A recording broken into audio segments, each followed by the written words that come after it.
So I put it up to a poll, and the people had spoken, and they want me to play more Dark Souls 1. Um, the continue my revisiting playthrough, deep analysis of the game and everything.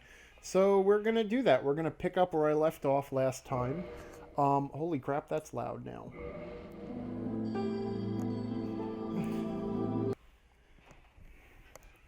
Okay. So, yeah, I was actually a little surprised to see nobody is really that interested in me continuing ActRaiser, which is fine. Um, and um, and there was a lot of interest in Earthbound, which I really didn't expect. But we are back to Dark Souls. We are picking up pretty much where we left off. And if you missed the previous episodes, they are all now on YouTube. I moved a whole bunch of shit to YouTube today onto my YouTube channel, which I think is the I'm the Angry Game Master on YouTube, I think.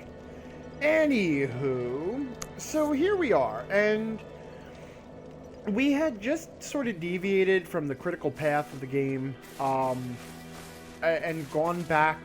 We had actually explored a little bit out of what the game intends to be the normal sequence, because we had gone through Darkroot Garden, mainly because I wanted to pick up the Divine Ember, so that we can continue working on upgrading our weapon to create a divine weapon. Hey Enzo, welcome to my stream. I'm being told that angry needs to be louder. Okay, hold on a second. Angry can be louder. Oops. Toast. Nope, no. Toast. Toast. Toast. Alright, let me know how that works out for you. I can also quiet the game a little bit if the game is... Because this game... The problem with the audio in Dark Souls is that it tends to be sort of up and down, in that without the background music, which is really... You know what? Honestly, the whole background music thing was kind of weird. It was a long time before I noticed that there wasn't really background music during most of the game.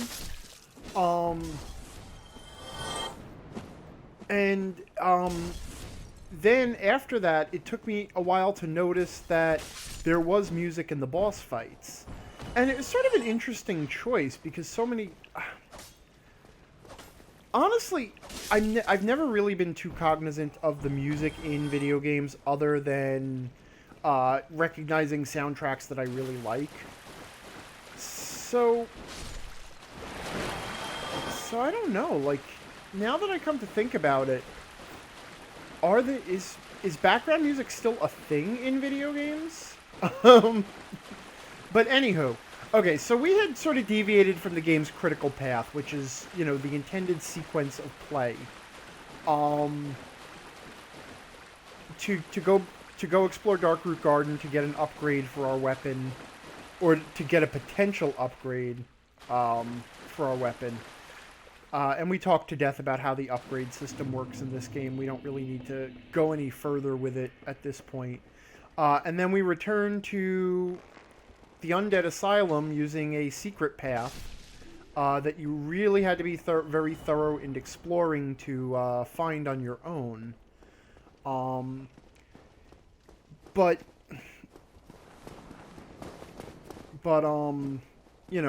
And now we're back on track here. So, and this is actually one of the 2 points in the game that has me the most worried about doing a full playthrough of it live. There is a boss fight coming now. Andrew RC is saying, did you pick up the Grass Crest Shield? Yes, we're actually picking up every goddamned item in the game.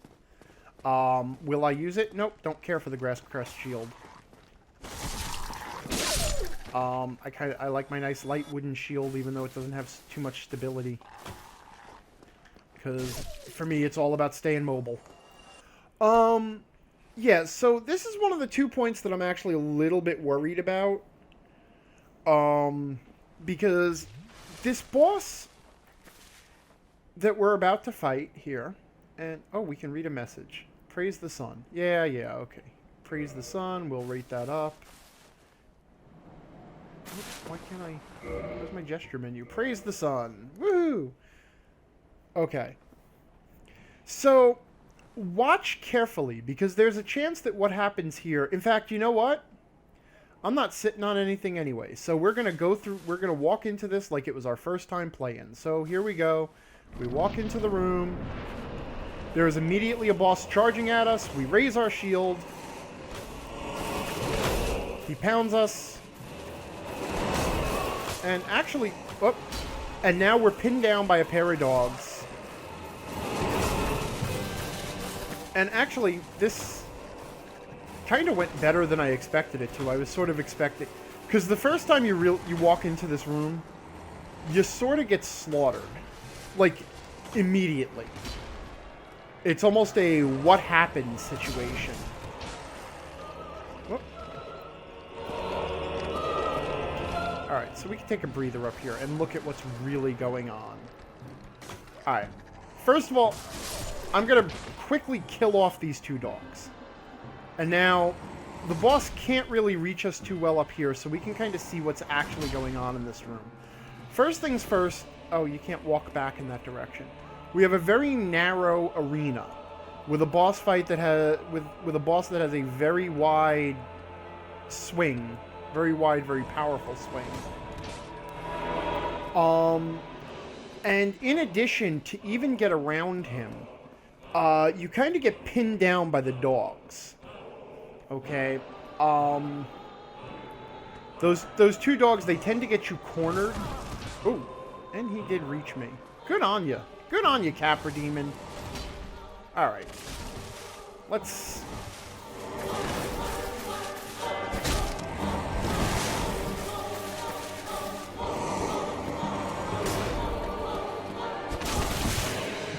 He's not really a boss that you can stand toe-to-toe with and take defensively. Because he will... You can see he pretty quickly plows right through your stamina when he hits your shield. But the advantage is that you mostly have a safe area here. His pathfinding will occasionally let him get up here. And I'm actually drawing out this fight somewhat.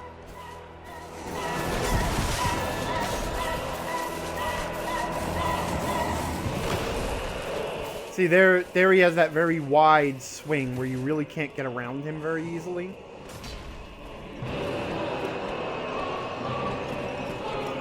Yep, okay, and now he's gonna... I mean, we could even, like, if we wanted to really plow into him, we could do this with the lightning, but... Oh, I missed the plunging attack. I didn't plunge him properly. So, I mean, there's a couple of different strategies you can employ, but most of them involve first taking the high ground. That is, getting up on the stairs, getting around the dogs as soon as possible, and then not letting him pin you down and wear your stamina down. Because once he gets through your shield, he's going to take you out. Now, I would actually argue that this boss fight is... Like, a lot of people hate this fight. A lot of people despise this fight. In fact, I know of 3 people I talked to for whom the Capra Demon battle was their quitting point. That was when they stopped playing Dark Souls. And there's a good reason for it. If you actually look at the game and the way the game does things, it's actually a really badly designed fight. And I don't mean that lightly, okay? It is very... Hold on. I'm not really... I'm missing some of the chat here. So I saw something about MP not working in DS anymore. What? I don't know what that means.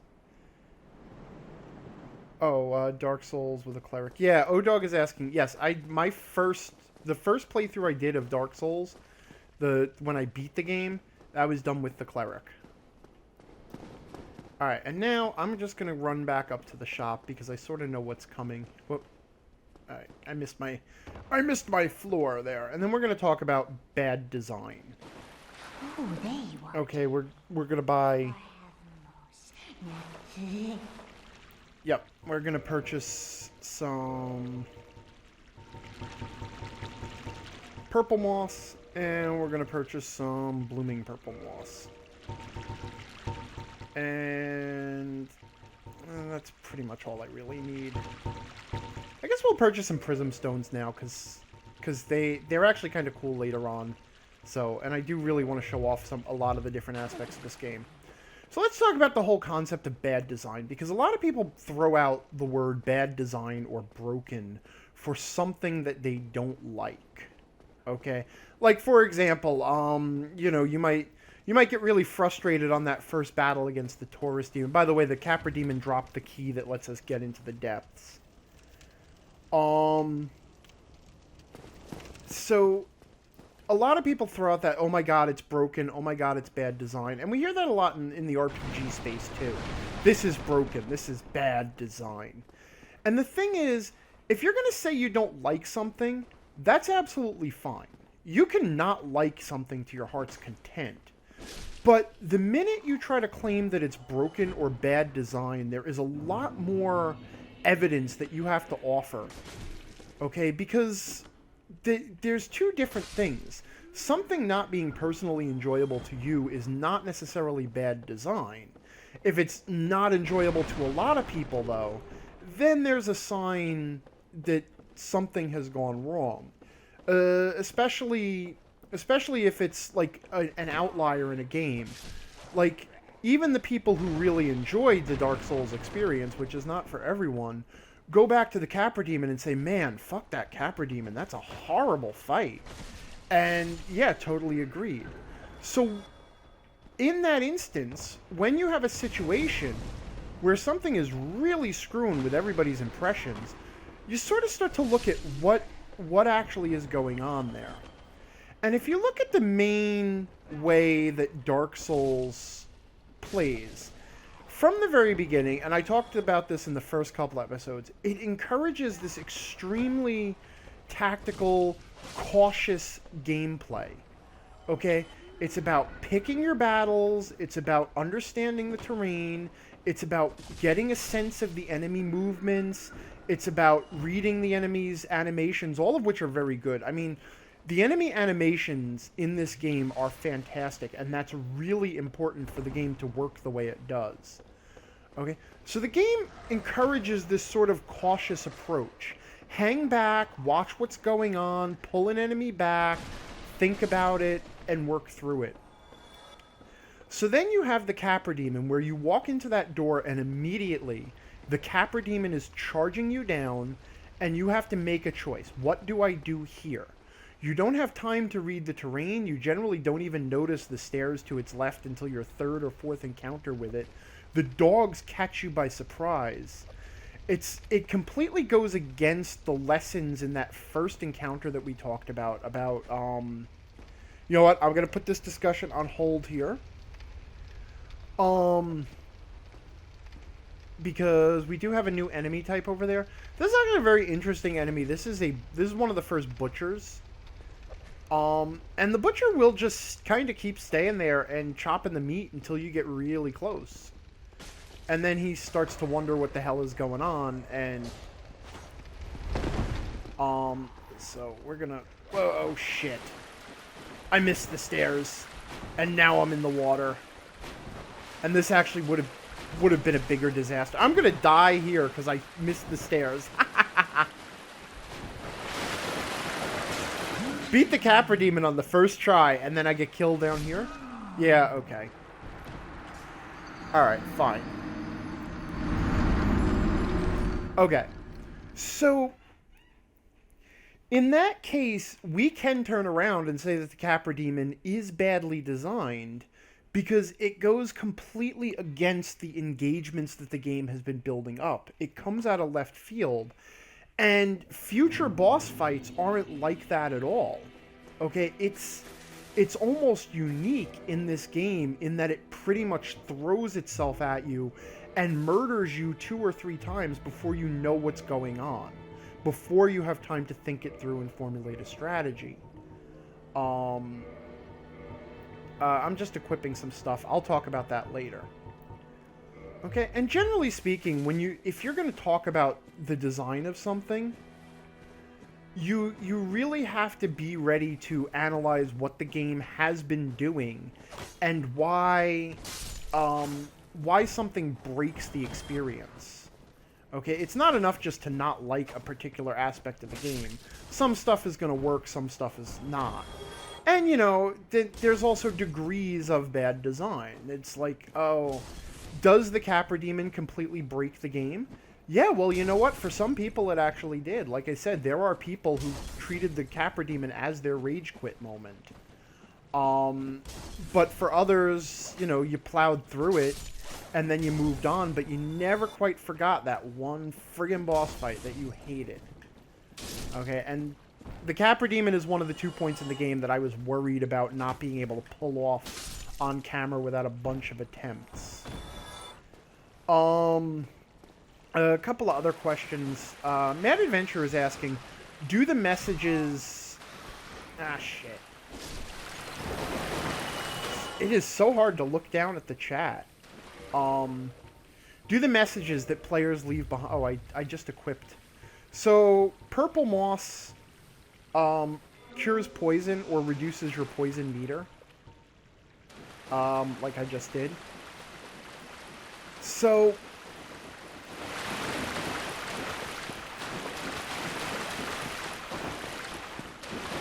Zane DeSantis is asking, what's the other part? Well, you're just going to have to wait and see, aren't you? Come on, this is an emergent experience. We're all going through this together now, except I know what's coming. It's all the art of storytelling here. You're just going to have to wait. Okay.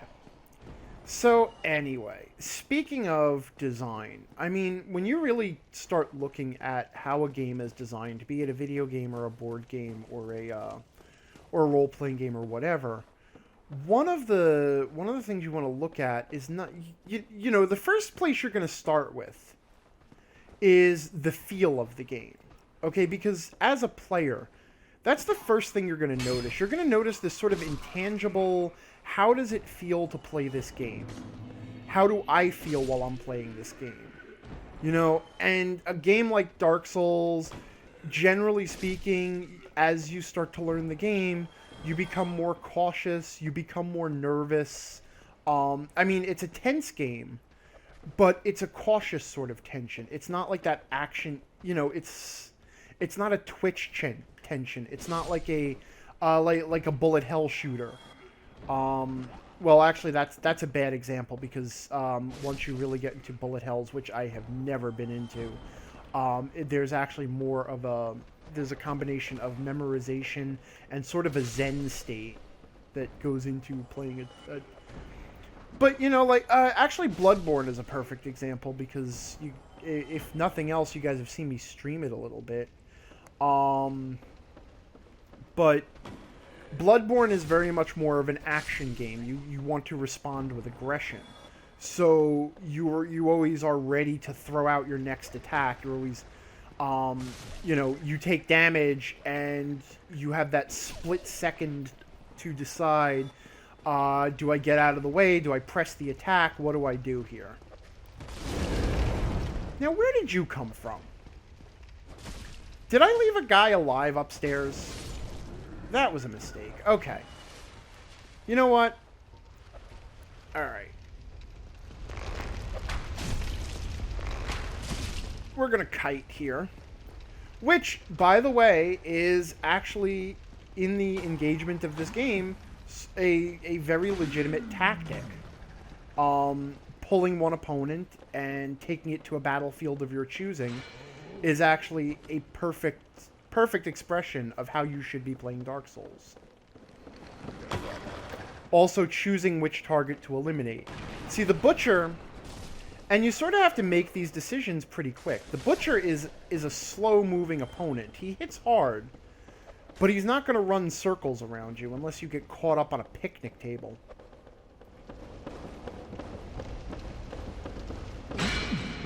So he does have that one very powerful attack, that overhead swing is extremely powerful. If you take it on the shield, I think it will mostly plow through or deplete a lot of your stamina. His other hits, you can sort of take them. But he's actually sort of easy to walk circles around, and you can take advantage of the back attack. According to the creator, by the way, the Butcher, and there are several, the Butcher is actually female. And we will encounter an NPC later on who is supposedly one of the Butchers. But okay, so that's the Butcher done with. Or at least the first Butcher done with. I lost track of where I was. Oh, and we got some humanity, which I think I talked about the humanity system in the background there. But anyway, I was trying to answer the question... Oh, okay, and here we have another Ember. Now, just like the Divine Ember, this allows a blacksmith to upgrade your weapons along a specific path. In this case, it simply allows you to take your +5 weapon up all the way to +10. So it's just a straight physical enhancement on the weapon. And if we bring that back to, what the hell is his name? Holy shit! The blacksmith. Like, Andre of Astora.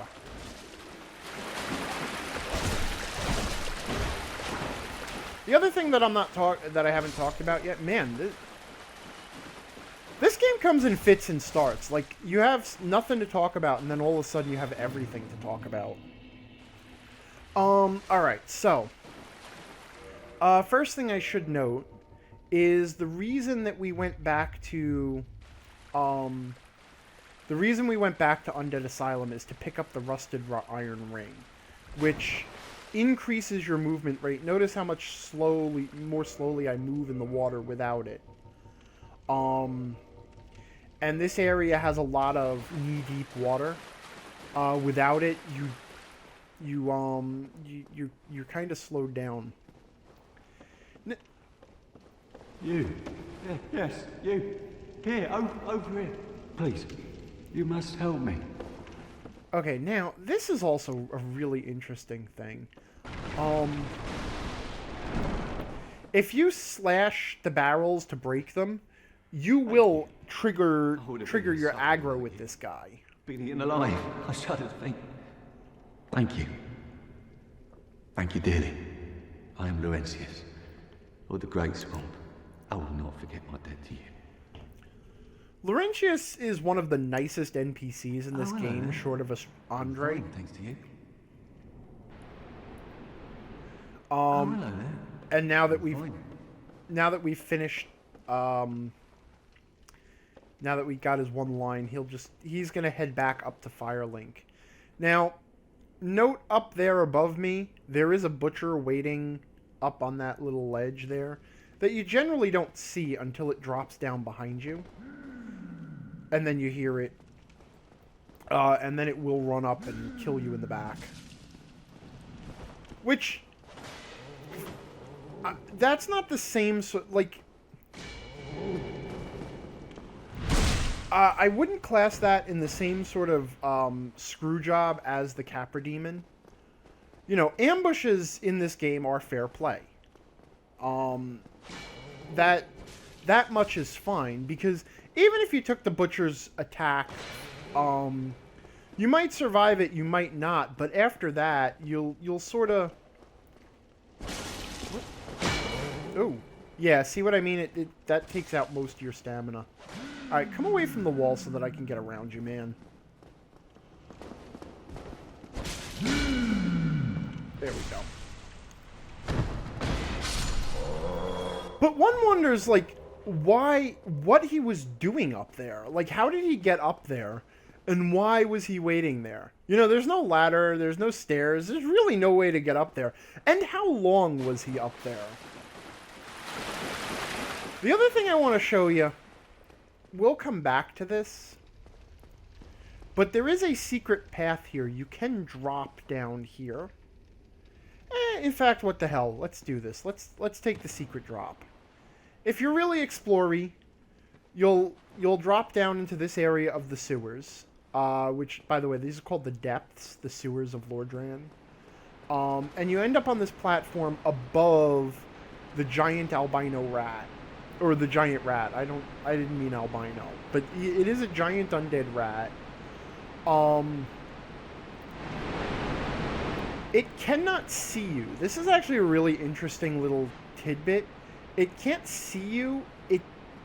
Because if you look at its eyes, it's blind. It's got cataracts. Its eyes are milked over. But it can hear you moving around. Oh shit, I fell. Alright, well, we're just gonna have to handle this now. Obviously, from up above, it's pretty easy to deal with the rat. But I'm pretty sure if you just stand kind of still, it loses track of you.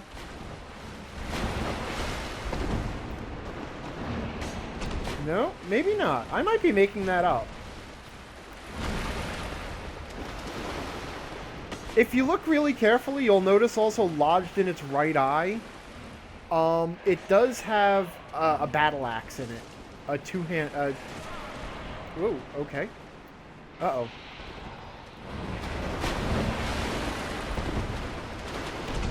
I was not ready for this. Uh-oh.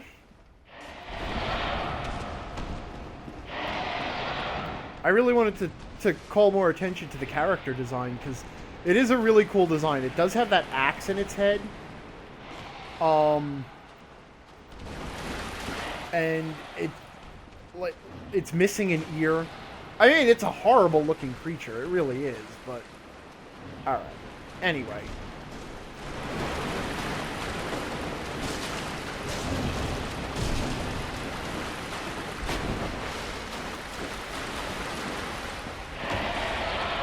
Oh, I got hung up on the wall there. Alright. Don't run out of stamina. Just get behind it. Sorry, that was a little bit more clumsy than I intended to. I wasn't intending to fall in there right then and there, but you know, these things happen, no biggie. Yeah. So, but that is a secret path. It actually shortcuts you a little bit of the way through the into the depths. And I'll go back up and I'm going to show off the proper path. I also failed to get that item which ties... So just remember that the rat had an axe in its head. Now, the next thing is to proceed forward. Well, there's actually two ways you can go from this room. And if you didn't know which way to go, you might actually be a little bit nervous about throwing yourself down that waterfall. So you might head back in this direction instead. And then we've got this little maze of tunnels here. And we've got this rat, which doesn't seem to want to engage you directly.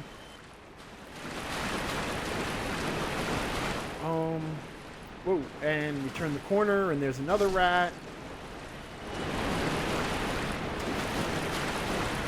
So, and then you could actually just sort of see this rushing water here. So that you can see that there is a, there's actually a pitfall there. And falling down those pitfalls is rather unpleasant, actually. The other thing that we're going to encounter down here are these slimes. Which are really horrible looking creatures. They are highly resistant to physical attacks. They're not particularly powerful. Their attacks are easy to avoid. But it does take a while to chip away at them. But it is ultimately worth it. Because these guys drop valuable upgrade material. Presumably because they wander around the sewers pretty much just swallowing everything. But they have a high rate of... Oh no! I fell into a pitfall that I didn't even notice. And now I've been cornered by these geckos. This is an area that people hate. What the hell? So let's show off what the geckos do. So you'll notice that if I'm in the gecko gas... Because they don't attack directly. They spew out gecko gas. And if you're in the gecko gas, you start building up this meter there. Okay, and we've already seen that from bleeding and poison.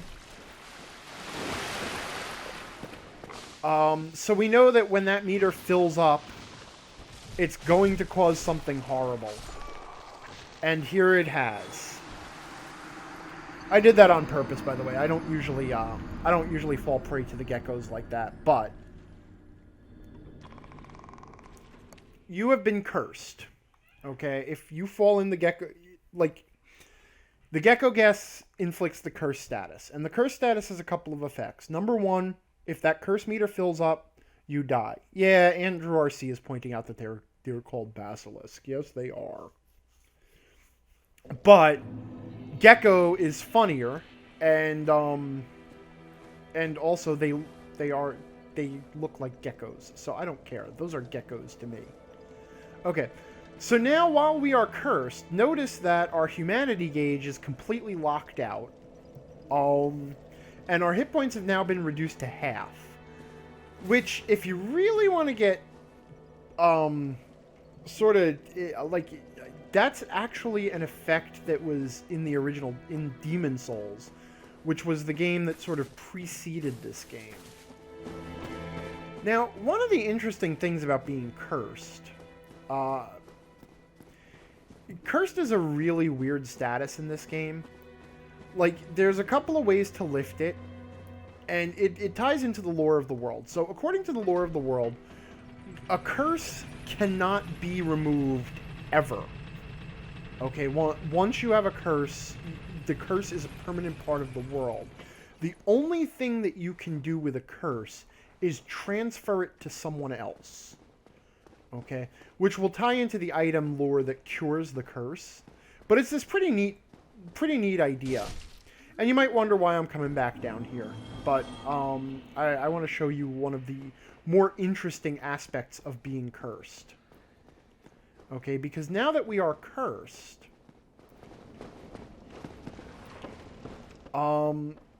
we can interact with other cursed beings.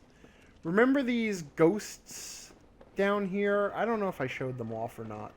But in this flooded area of ruins, there's these ghosts. And they are completely intangible. We couldn't hit them if we came down here. But now that we are cursed, we can actually interact physically with them. Of course, they're probably she's gonna kill me. That's okay. They've got that huggy attack. That's fine. Again, I'm just showing shit off. I don't mind dying. But yeah. So, the way to remove a curse is either you can have it removed by an NPC that we haven't met yet. And the NPC, I believe the story is that the NPC sends the curse out into the world to inflict someone else, or takes it into himself or something. But we also have an item called a Purging Stone. Okay? Inside, now, if you look at the description, explains that this stone is actually an ash-colored stone which has a skull inside it, a human skull. So to remove the curse, we actually send the curse into the skull, because curses can only be transferred; they can't be destroyed.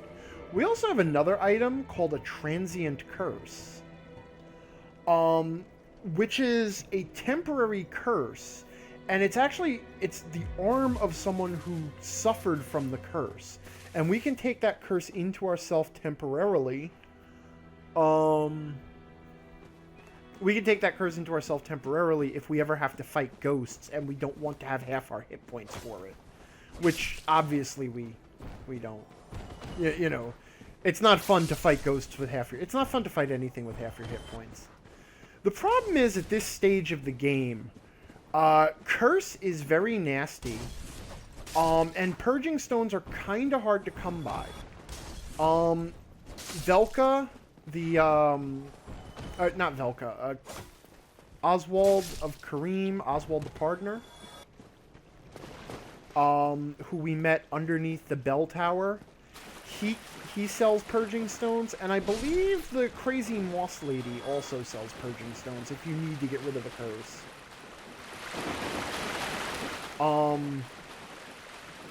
Blue Kryl in chat just made a very terrible pun about arming yourself to fight the ghosts because you have to take the curse from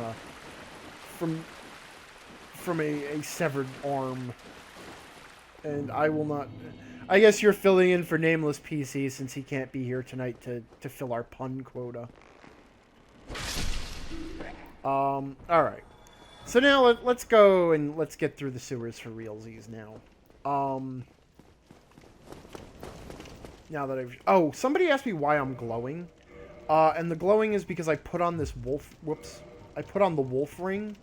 Which is the ring... We talked about this in one of the 4 Knights of Gwyn. Or, yeah, one of the 4 Knights of Gwyn.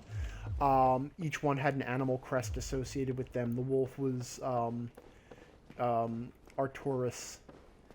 And what that does is it boosts a stat called Poise. And Poise is a stat that prevents your attacks and spells from being interrupted.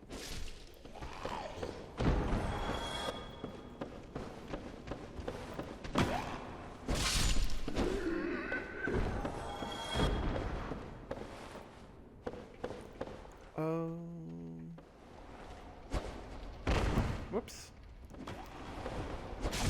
Kind of overshot my plunging attack there. It's fine. It's fine. Oh, interesting to note, also the butchers... I don't think the butchers come back to life. Wow, it's been a long time since I've been down here. But I don't think the butchers come back to life. Oh, and I think because I died to the ghost after I died to the curse, then, I'm not going to be able to... Damn it! I keep leaving the one hollow alive up here. I thought I had them all.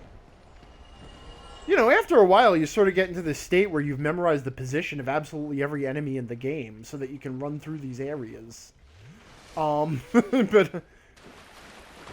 So then you have a checklist, you know, kill the guy under the stairs, kill the torch guy to the left of the pillar, the guy with the sword to the directly in front of the stairs, you know. Then 3 guys amongst the tables, I think.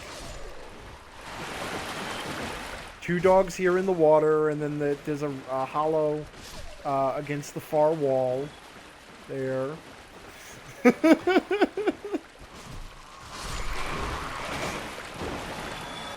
Oh, Nameless PC came in, and it's pun time, he says. Yeah, so, okay. So if you hadn't found that secret passage and engaged the rat, you would come in this direction and open this door and head down into the sewers by this path. And there's actually a good reason for that shortcut. Oh, look, an item. I'm not gonna... Oh, damn it. I didn't dodge fast enough. Because I knew that guy was gonna fall, but I was gonna dodge backwards, but I didn't hit the dodge in time. Now again, the slimes are slow-moving opponents. So if a buddy comes in, you want to deal with the buddy first. It's also easy enough to step out of the way of their attacks. So you can just kind of double-hand it and chop them up. And we are really hoping for a piece of green Titanite. In fact, we're going to do something... So... We haven't really talked too much about all of the effects of humanity. we do know that humanity, you know, we find it. We do occasionally just accrue it for killing enemies. We can also find it sitting around. Boss monsters tend to drop it. We can spend it as a bonfire to kindle a bonfire and increase the amount of Estus we recover at that bonfire. Now, if you're really attentive, by the way, you might notice that there are, like, eight or nine slimes lurking on the ceiling.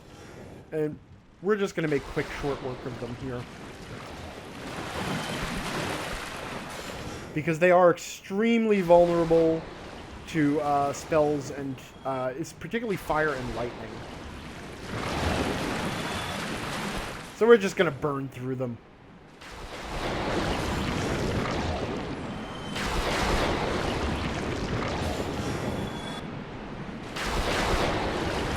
I like the one hollow at the end of the hallway who's just kind of watching this and like, maybe if I just stay quiet, he'll leave me alone. Okay, and we got a large Titanite shard from them. Whoops! Oh, I forgot. Wait, I had my talisman instead of my shield. Sorry, guy. Now here's kind of sort of an interesting pain in the ass thing too. This door, when you first approach it, is locked. Okay. So you have to bypass it.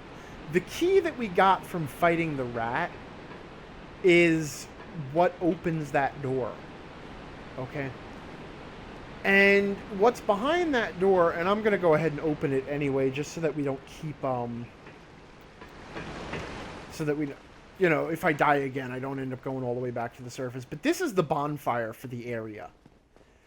And what that means is that when you first come into this area, you generally don't find that secret path. So you tend to take this path, and then you find the door. You can't open the door. And then you have, and we're going to keep track of it here. You have sort of a long walk before you can open this door. And we're going to kindle the bonfire so that we're at 10 Estus instead of 5. You have sort of a long walk before you get to before you find that key, and that's... But at the same time, the level design does... I'm gonna talk specifically about the scenario design of this area, because it's actually pretty cool, but also obnoxious. So we've bypassed the door. So the last place we slept, if we didn't already kill the giant rat, is Firelink Shrine. Okay, that's where we're gonna go back to if we die. So we had to bypass that door. We can't go into it. It's locked. So we start wandering the sewers, and we start encountering these rats. It's really hard for me to like take things by surprise, because you know where, like, I know that rat was coming out of that box. Just like I know these 3 rats are down here at the end of the hallway.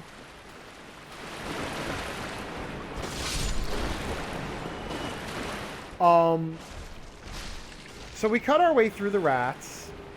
And remember that we had to get through the hollows, we had to get through the butchers. We had to get through 2 butchers, the hollows, the slimes, to reach this point. And now we get a fog gate. This isn't...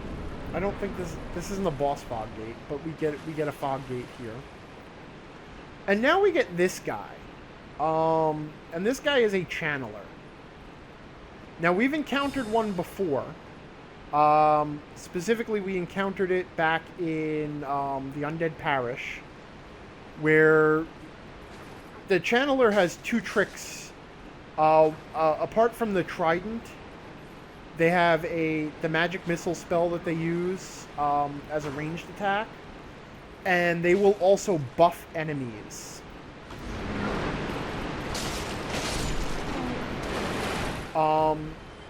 So generally, depending on how the NPCs are feeling that day, what usually happens here, and what I thought was going to happen, is these 3 rats will aggro and they'll come running up the stairs, and then the channeler will do his channel dance and buff them up and make them hit harder and have more hit points.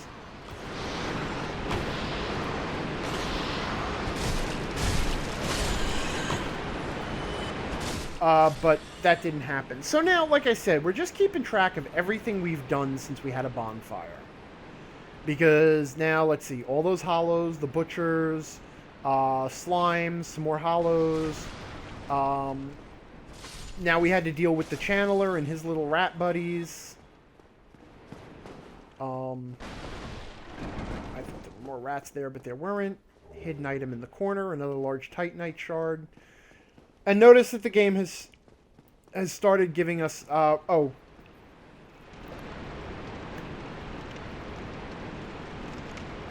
Oh! Holy shit, is Boris... Yeah, I cannot see the rest... I cannot make out the rest of that name. Boris is suggesting that you can grab the key through the gate, through the fence. That's entirely possible, and I didn't... I might never have noticed that. So, for the first time in this series, I am talking out of my ass, if that's true. And my critique was... Whoops. My critique is thus rendered completely invalid.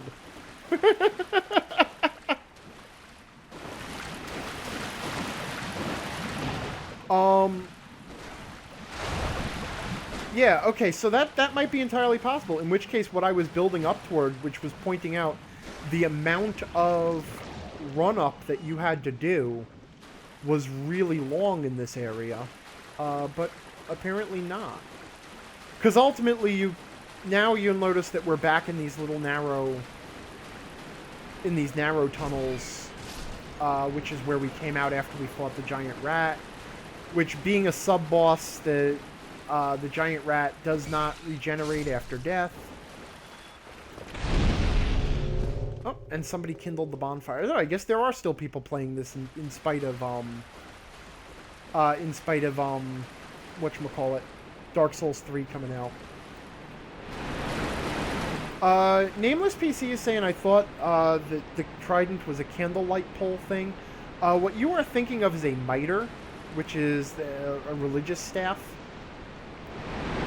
Now, we can slide down that. If you don't slide down all the way on the left, you'll go back down, and I'm going to show you where that comes out in a minute. But that comes out back down in Gecko Land. So it's another deadfall down to Gecko Land. Oh, right. Why are we doing it this way?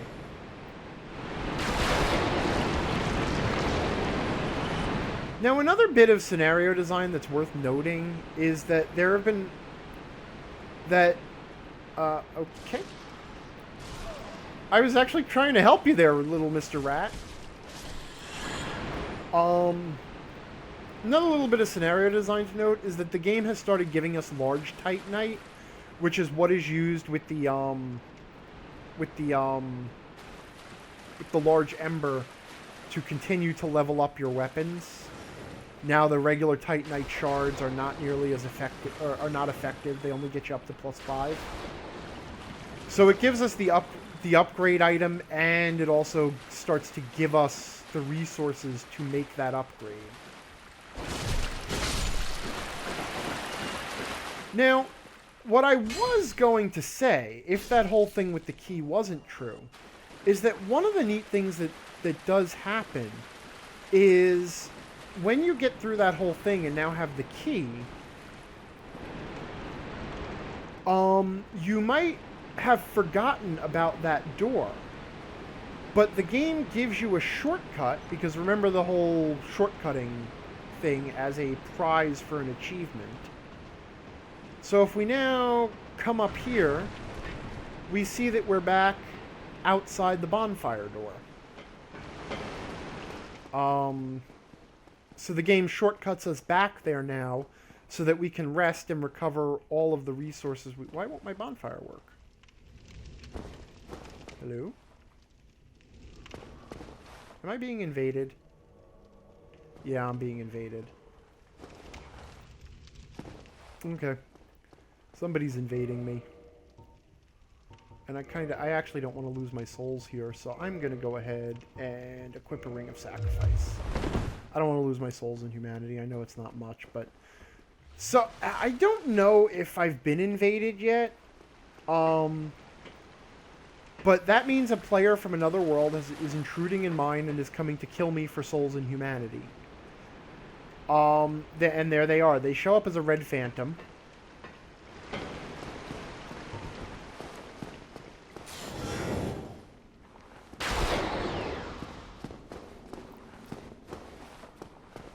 Whoops. Damn it, the camera screwed up on me. Come on. Alright, alright, I'm not gonna...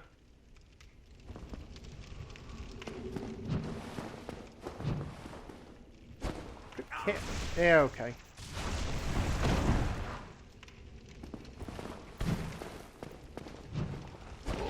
This person's very kick-happy, huh?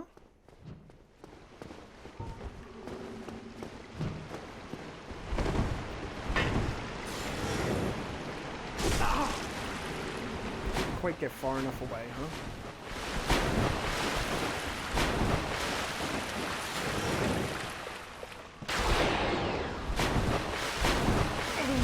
Damn it. Alright, I'm not good at the whole PvP thing. So what happens when you get invaded is that the game drops down the fog walls around your location. So that you can't... Because we talked about how the fog walls are used to isolate areas of the game for the PvP purposes. And by the way, the Ring of Sacrifice is an item that on your death, it is consumed, but it prevents you from losing souls in humanity.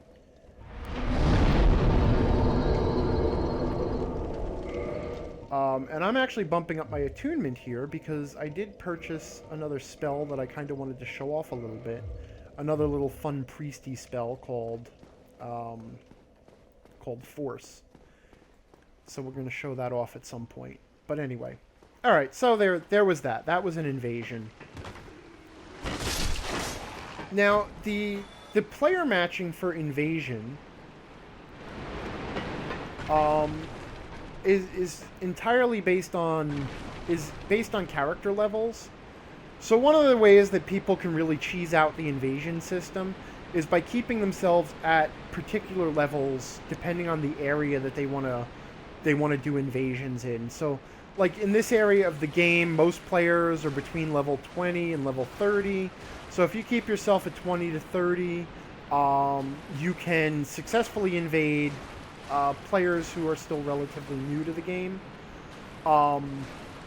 Though at this point, I'm not sure how many people are really still new to the game. And then because the game is reliant more on like the stats on your equipment are far more important than your physical stats. And if you're really good at playing through the game, you can obtain really good equipment without leveling yourself up, you know, choosing to keep yourself at low level. And that allows you to have really good equipment. Plus, there's skill level involved in the game.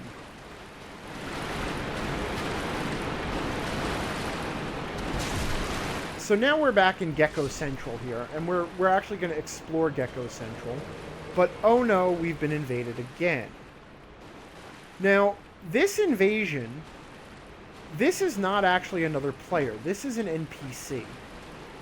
Okay, this is an NPC. This is Kirk, Knight of Thorns.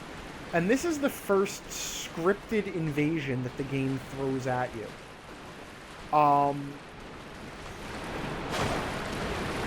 Okay, that is Kirk, if you are human, because you can only be invaded when you are no longer hollowed, that is to say when you're human. If you are human when you reach this point, Kirk will always invade your game. And it does a couple of things. Number one, there is a story reason for Kirk. He is just like the other characters in the game. He is technically an NPC. he has a story too. And in the end, when you finally kill him for realsies and get his equipment, you can kind of find out what he's really all about. I'm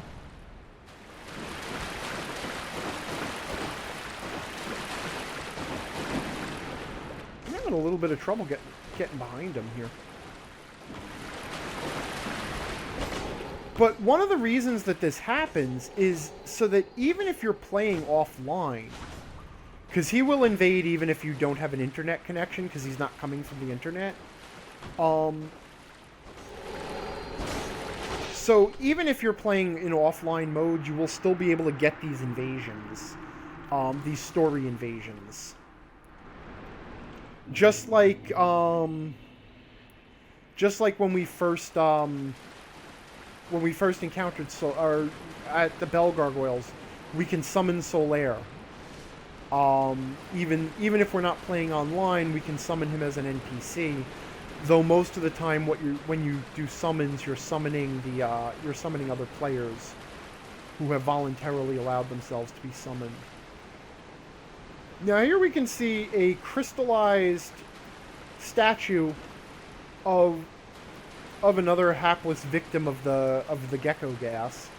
And just as an interesting little multiplay fact, though some of the statue, well, if you are cursed by the geckos, sometimes your statue will be visible in other worlds. Kind of like the same thing with the whatchamacallit, with the Bell of Awakening, when you ring the bell tower after you beat the gargoyles. Sometimes other players in the area will hear the bell that you just rang. Wow, I'm having trouble getting words out. Most people simply avoid the gecko area. But I find that the geckos aren't actually terribly difficult to deal with. The key is the two-handed weapon will interrupt them, and you can pretty easily walk out of the area of their gas as long as you don't run into too many of them.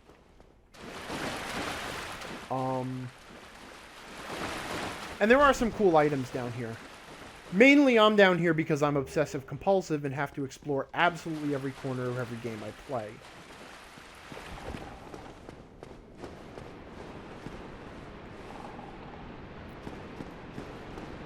Also, interesting note, I think this came out of the art book.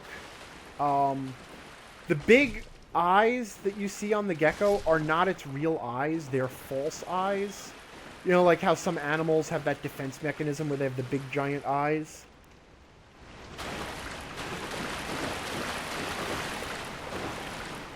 Imperial Star Destroyer is mentioning the PvP aspect of the game and not particularly caring for it. And I've got to say, to Dark Souls' credit, it actually doesn't force it on you. That is, what if you choose not to be human, you cannot be invaded. But then you also can't engage in the co-op multiplayer. So the cost of engaging in the co-op multiplayer, there's a little pitfall there, by the way. So the cost of using the co-op multiplayer is that you're also exposing yourself to the competitor, or to the PvP play. But apart from that, it's completely opt-in, which is kind of cool. But yeah, you know what? I don't really like the whole invasion thing myself. But you know, it's... Dark Souls was trying to do something very... well, I shouldn't just say Dark Souls, because Demon Souls 2. Demon Souls also, because there wasn't a Demon Souls 2. But both Demon Souls and Dark Souls did try to do some very interesting things with the community.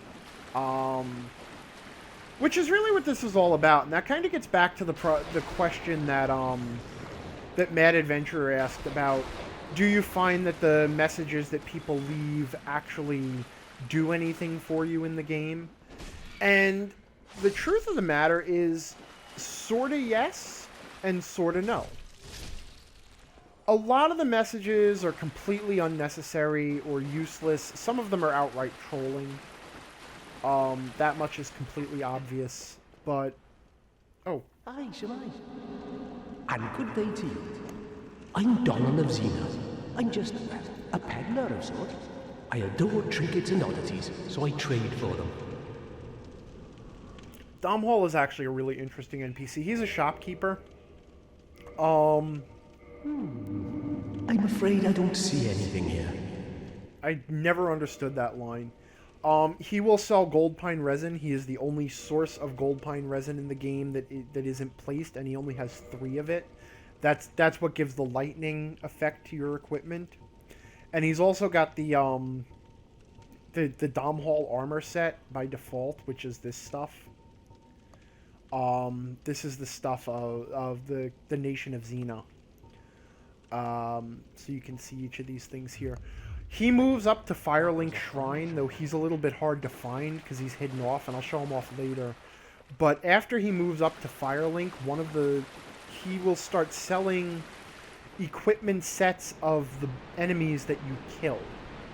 So you can buy certain suits of armor and certain items of equipment based on the bosses that you fought.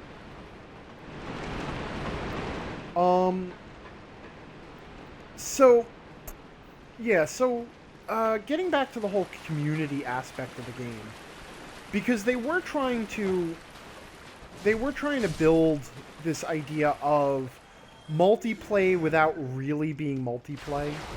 And so the messages are a small part of that. The bigger issue, and a lot of people, like, this gets to sort of kind of like missing the point, or maybe the design went awry or whatever. But it's pretty clear that they wanted people to have to search out the lore of the game. They wanted you to have to discover, not just, like, I mean, everything was hidden. Everything is hidden in this game. It's not just the lore, it's not just the story. A lot of the mechanics are hidden. A lot of the different ways that things work get hidden away. There's some really ridiculously hidden secrets. The illusionary walls are sort of a pain in the ass. I really do want to acquire I'm not going to farm a green Titanite shard right now. Alright. So, and all of it came down to the idea that this game was built in an era where the creators of the game knew that the internet existed. Because that's really what it comes down to, is they knew that people were going to tear apart this game and share their experiences and share their knowledge, across the internet, and that people could look up basically anything they didn't understand.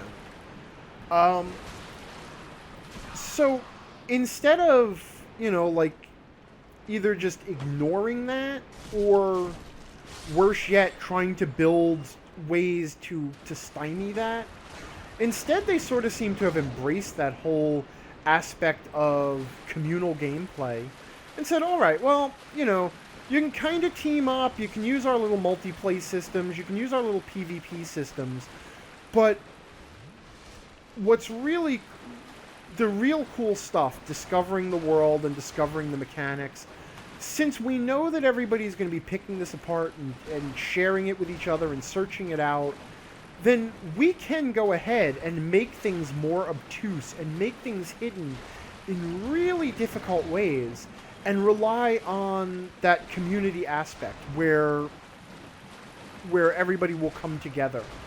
And you sort of see that, for better or for worse, Dark Souls has built up a really, really tight-knit community. Now, the community around Dark Souls has its positive and negative aspects. I will be the first to point out a lot of the negative aspects. There is a lot of elitism in the Dark Souls community. But for the most part, I think it was actually a really effective way to acknowledge the social aspects of a game like this, was to build it so that it benefits from having a strong community. And you know, what's actually interesting is it sort of played against me, because as you guys know from playing other games, I am obsessed with not getting help for anything, for not looking up things, for avoiding spoilers. I want to figure absolutely everything out for myself. I feel that that's like part of the game experience, and Dark Souls it didn't want you doing that. It actually wanted everybody sort of working together.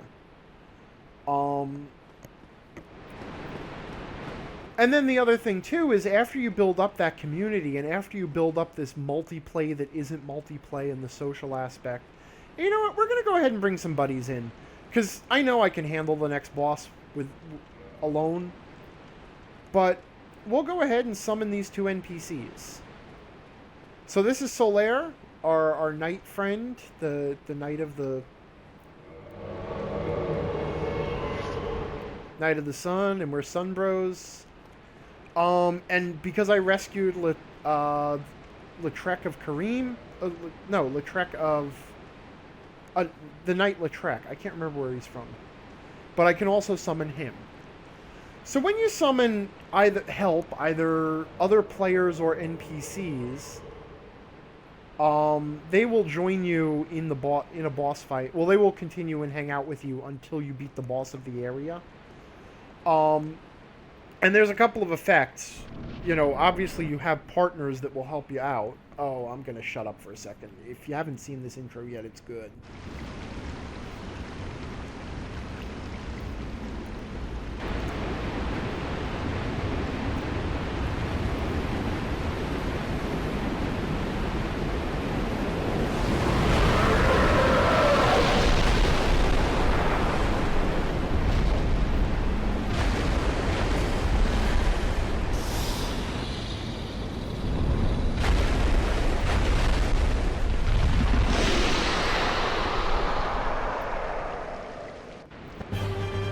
This is the Gaping Dragon.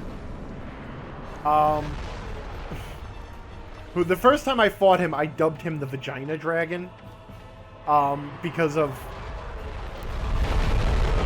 So we'll see what he does here, because... Well, first, wow, he took a big chunk out of Solaire. So, he is a six-legged serpentine dragon. He folds himself up. And then he smashes down on... They're gonna get killed. And then I'm gonna have to kill this thing with 3 times the friggin' hit points because I summoned buddies. You assholes. So then he charges across the battlefield. Okay, well, I guess... First thing we gotta do is... I don't want to miss my opportunity here.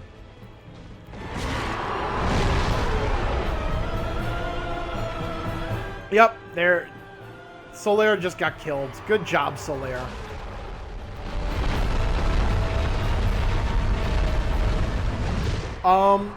Just like with the Gargoyle and many other bosses in this game, you can actually cut off his tail. So another thing he does is that he flies to do a quick turnaround. And then he will flop forward. His head is a weak point, but it's a very dangerous weak point because he will charge and trample you. So it's not a weak point that you really want to take advantage of.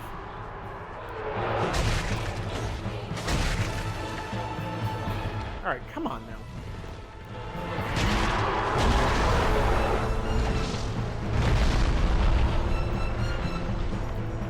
I think I'm gonna ultimately... I now regret summoning Solaire and Lautrec because they gave the dragon the hit point boost and then have given me nothing in return.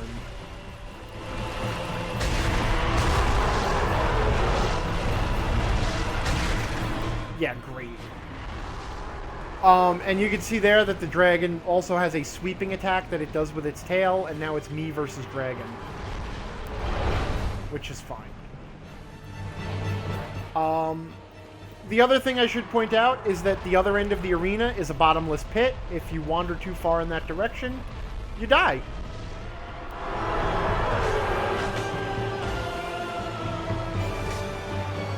Oh, come on now.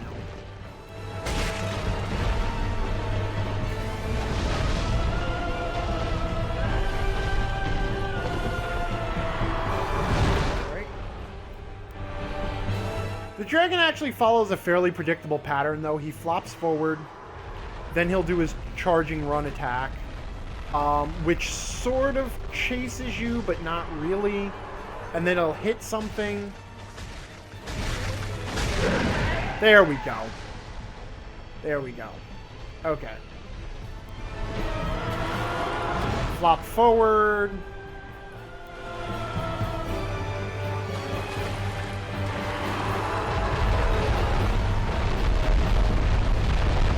And this fight is actually a lot easier. You know what?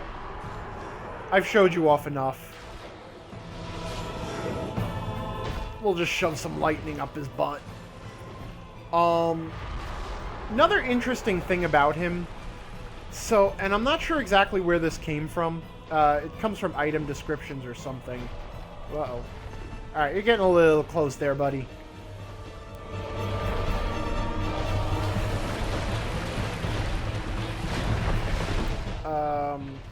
This fight is actually easier if you don't lock on to the dragon. Come on now. He also has a vomit attack, which he does not seem to...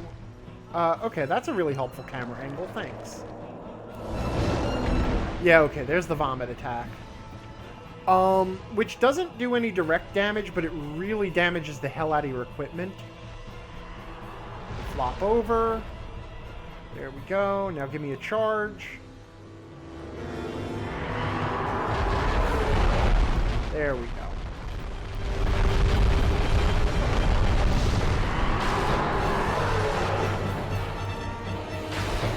Summoning NPCs makes this go a lot longer.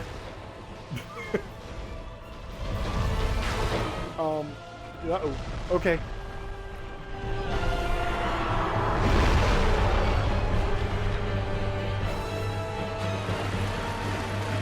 So fun story is that the Gaping Dragon, was a glutton. So he was consumed by his own appetites. And he kept eating and eating and eating until his rib cage actually burst open. And that is why he is what you see. And you can also see that he has his down at his very back end. He has sort of his distended, bloated bowels down there. Just that's still inside of him. So just the remains of his digestive tract down at the bottom. It is a really cool, but really bizarre character design. Imperial Star Destroyer is saying, weren't all the dragons killed in the opening sequence? Yes.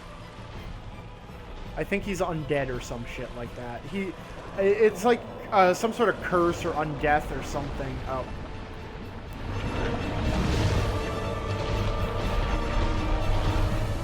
Come on now.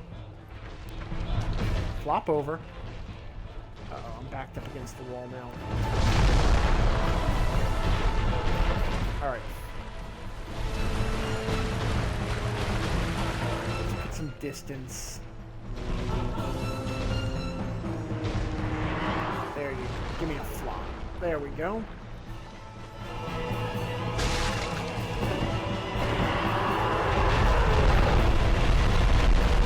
So you can see, like I said, he's of the bosses in Dark Souls, he is highly patternized.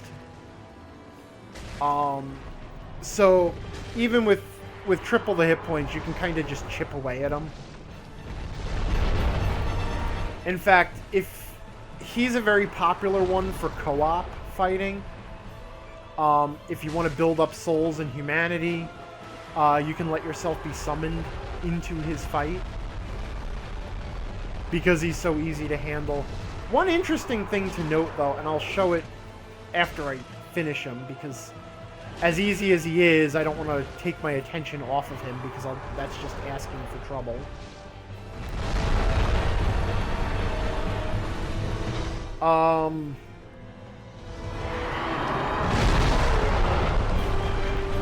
Oh, also when he is charging, his feet will damage you, so you don't want to come into contact with them.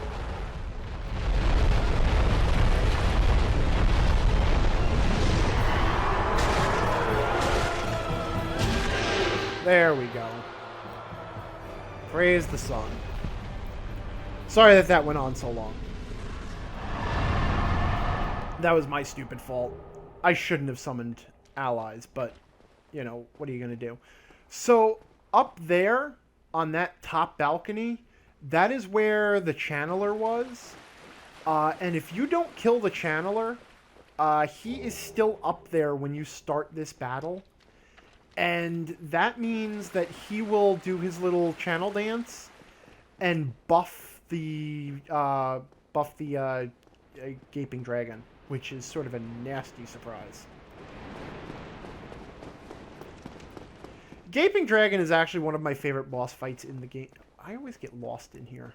Is one of my favorite boss fights in the game, and when I played through as a cleric the first time, and actually I think when I played through as with my halberd guy too, I actually hung out down here, and I would do cooperative multiplay and keep fighting the Gaping Dragon while I was farming the slimes for green Titanite or large Titanite. Because I really... I've talked a lot about building up to a particular weapon upgrade path, and in my case I have chosen to go the divine upgrade path, which means that you end up waiting a little bit... Whoops. You end up waiting a little bit longer than other upgrade paths to get your weapon up. Because right now my biggest problem is that my weapon is not benefiting from any of my stats, because my strength and dexterity are low, and that's what powers a longsword. Because I decided to crank faith. So I really need to upgrade to a divine weapon. And in order to upgrade to a divine weapon, you need one piece of green Titanite to get the path started. And then after that, you keep cranking more green Titanite into your weapon to make it more powerful divine weapon. And these guys are the first source of green Titanite that you get in the game. So what I would do is I would actually sit here, and I would leave my summon sign there in the there in that room, in the bonfire room, and people would summon me, and I would fight the Gaping Dragon, and meanwhile I would keep running in and out and killing the slimes, in order to farm either large Titanite or green Titanite, whichever one I needed. But I am not going to do that, and it's also completely unnecessary. What I am going to do, though, is we forgot something, and that was the secret path above the giant rat, because I said, remember the battle axe.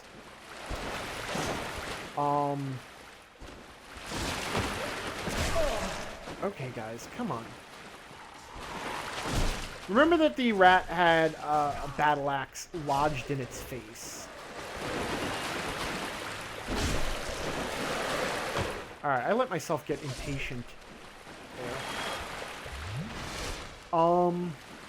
Because there is actually an item above the above the rat that we didn't pick up, and it sort of gives a clue to what went on. And it ties into the more subtle... how subtle the storytelling in this game actually is. Okay, because we talked about how throughout the game you find different equipment sets based on the different starting classes you could be. Because of the way the world has become fractured in time and space, you know, in different worlds, different characters became the chosen undead or escaped the asylum and got to various points in the game and then got killed. And in your world, whichever class you are one of the ones that got through to the, you know, that made it through. So, that, okay. So that shield, the spider shield, is part of the starting equipment for the bandit. And the bandit uses that the double-headed battle axe. So what happened there was clearly the bandit got into it with the giant with the giant rat, and managed to get a good attack off because his axe was lodged in the rat's skull, but he ultimately did not survive. Maybe he was injured, climbed up to that upper level to avoid the rat, and then died of his injuries up there. It's not really clear. So now that we've beaten the Gaping Dragon, though... okay, Mad Adventure is saying, by what criteria does the game decide which notes you see in the game? Okay, it's actually really interesting, and I'm not sure I have the whole answer to that. But there is a sense in this game of adjacency between worlds. That is to say, there are multiple servers that handle this game, and different players are on different servers, and based on that, in some way, the game decides which worlds are nearer to other worlds. And therefore, you know, when something happens that will carry over to other worlds, it'll carry over based on, you know, which world you're adjacent to. Basically, which ones share your server. There does seem to be some sort of a hidden... Whoops. I didn't have my shield on. There does seem to be a little bit more to it than that. And there are even... Like, there are spells and abilities that will let you affect how much you interact with other worlds. For example, there is a cleric spell called Guidance that increases the number of notes you see from other worlds. That said, I don't know all the mechanics of it. One of the weaknesses of my refusal to look up any information that I didn't absolutely have to. Whoa, okay. Alright, well, I guess I won. Is that I don't really know all of the little bits of the mechanical design of the game. And now we're here in Blighttown. Pretty much one of the most hated areas in the game. And I gotta be honest, I actually really like Blighttown. Even though it does a lot of really horrible... Why can't I get... Come on. There we go. Any big lumbering guy, you really want to take advantage of the back attack. Blighttown does some really horrible shit. Okay, it's a horrible area. But I absolutely love it. I love the design of it. I didn't when I first played it, but it really came to grow on me. And I love... it is interestingly vertical. You know what? That's something, too. Like, yeah, Blue Kryl is pointing out that there is a back door to Blighttown, and yes, there is. If you start the game with the master key... you can take a shortcut down to the end of Blighttown. Otherwise, that shortcut is the shortcut out of Blighttown after you beat it. Yes, I know, you're angry. Come over here. The ogres, by the way, they have poisoned clubs. Actually, the implication is that they smear their clubs with dung. Because occasionally they will drop dung. I don't know that they're called ogres either. I'm sure somebody will correct me because they're not geckos, they're basilisks. Uh-oh. The little... Yeah, come on. Yes, I see it. I'm very impressed and frightened. Come over here. Because I don't want to aggro your friend back there. I see that he's already wants to get involved here.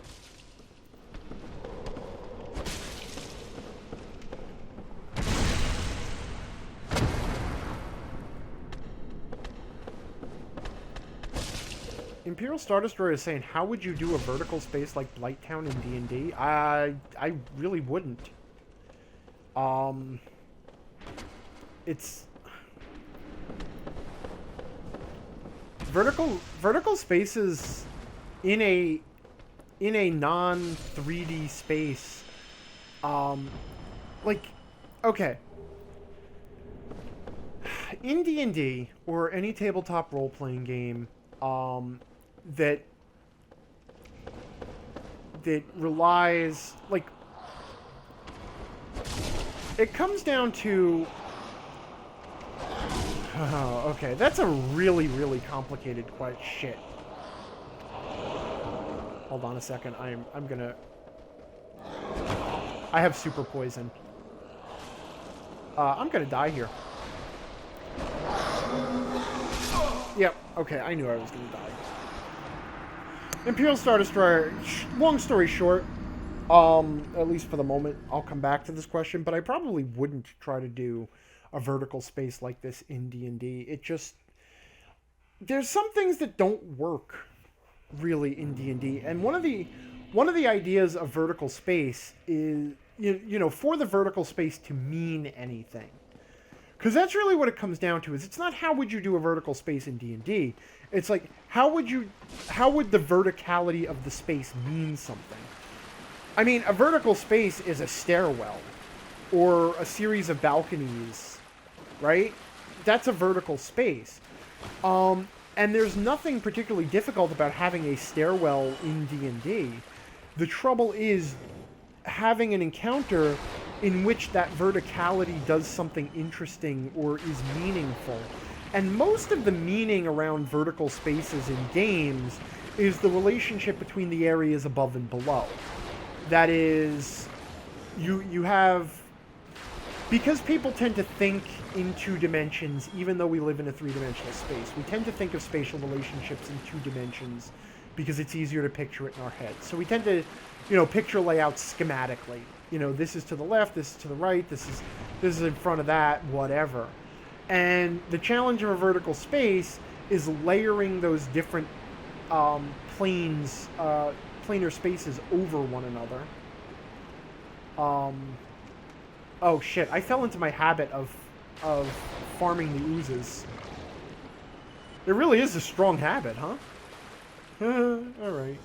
And then I wasted all my lightning. I should go back and get my lightning back and not do this. Because the lightning can actually be useful down in Blighttown.